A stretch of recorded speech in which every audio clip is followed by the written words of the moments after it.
የሶስት ልጆች እናትና ቤትሽን አክባሪ ባል፣ ለልጆችሽም መልካም አባት፣ ለአንቺም ምርጥ ባል እንደሆነ የምታውቂው ምርጥ ትዳር አለሽ።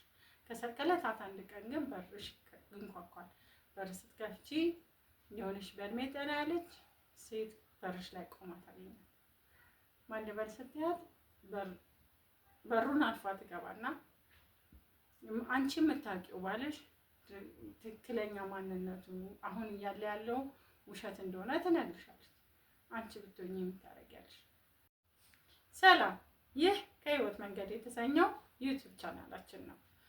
ዛሬም እንደተለመደው በአዲስ ታሪክ መጥተናል። ላይክ፣ ኮሜንት፣ ሼር፣ ሰብስክራይብ በማድረግ ቤተሰብ ይሁኑ።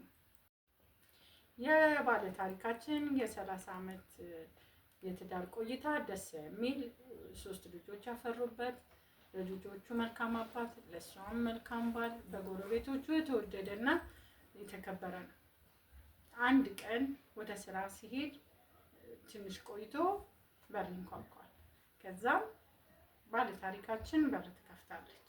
በር ስትከፍት በእድሜ ጠና ያለች እና የተበሳጨች ሴት በር ላይ ቆማለች። ማን ልበል ስትላት የከላይ ቤት አይደል ብላ በተቆጣ አንደበት ገፍትራት ወደ ውስጥ ትገባለች። ግቢውን አልፋ ወደ ሳሎን ትገባና የሰውየውን የባለ ታሪካችንን ባል ፎቶ እያሳየች ይሄ የኔ የቀድሞ ባሌ የ2 ልጆቼ አባት አንድ ላይ ከዛሬ ከ35 ዓመት በፊት በትዳር 5 ዓመት አብረን ኖረን 2 ልጆችንም አፍርተናል እና ከሚሰራበት ካምፓኒ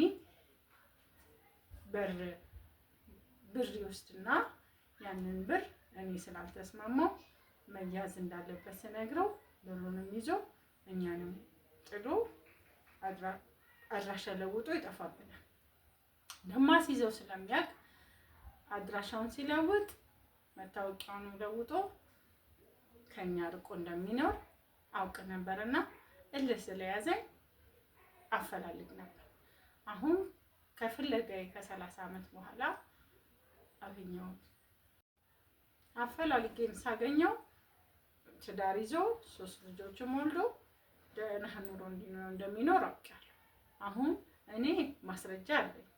እናንተም ለኔና ለልጆቼ ይሄ ሁሉ ዘመናችንን የተንጎሳቆልንበትንም የተቸገርንበትንም እንደ ካሳ ቆጥረሽ ብር ትሰጪናለሽ ወይስ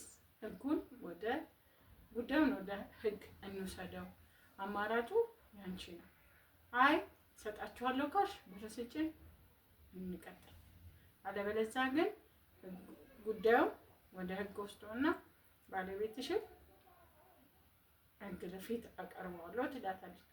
ባለጌ ጉዳያችንን በመደናገጥ